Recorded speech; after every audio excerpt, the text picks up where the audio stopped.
که ناراحتی مشکلات گوارشی نگیره. مشکلات مردم اونجا حل میشه و بعد میاد دیگه. خب این برای اولین بار تو دنیا خیلی بی‌نظیره که مثلا یه همچین چیزی رساله پزشکی داده میشه مردم استفاده کنن. بعد دیگه میاد به سمت همدان، راهی ری میشه، از ری میاد به همدان، از ری میره به قزوین، از قزوین میاد به همدان. سال 423 هجری قمری تقریبا 35 ساله بوده که به همدان میرسه. آره 423 هجری قمری در همدان 9 سال میاد اینجا. حاکم شهر همدان شمس‌الدوله دیلمی بوده.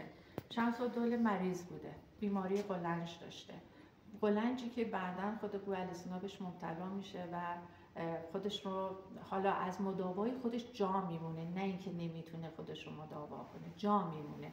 حالا اونم دلیل داره. بعد دیگه خدمتتون عرض کنم بوعلی‌سینا 9 سال به خاطر اینکه خدمات پزشکی زیادی به حاکم شهر همدان میکنه، شمس‌الدوله ازش میخواد که وزیرش بشه.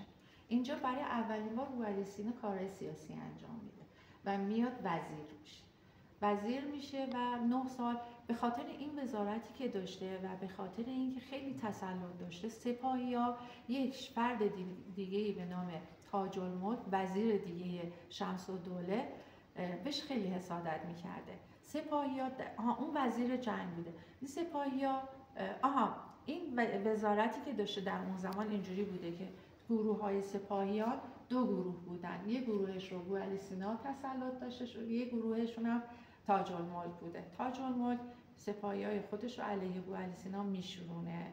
در نهایت حسادت‌هایی که در دربار بهش میکنه 3 بار بوعلی‌سینا به زندان میفته. توی بار آخر موفق میشه که حالا دیگه بوعلی‌سینا میبینه جایی برای موندن نیست و اون شورش رو به پا میکنه و بوعلی‌سینا رو محکوم به اعدام میکنن. شمس‌الدوله فوت شده بوده، پسرش سماح‌الدوله میاد روی کار. بعد دیگه یواش یواش متوجه میشن ای بابا تمام مشکلات از سمت کسی دیگه است و بوعلی‌سینا بی سبب توی زندانه.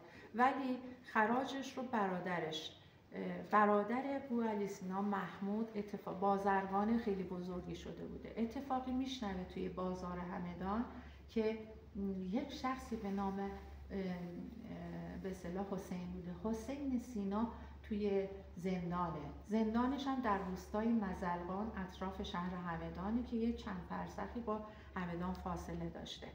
میشنوی که این در دربنده و میبینی برادر خودشه. همه مردم میگن باید ما آزادش کنیم. با پولی که داشته، تمام تجارتی که کرده بوده، میره غرامتش رو پرداخت میکنه. از اونجا بوعلی‌سینا میگه چرا این کارو کردی؟ من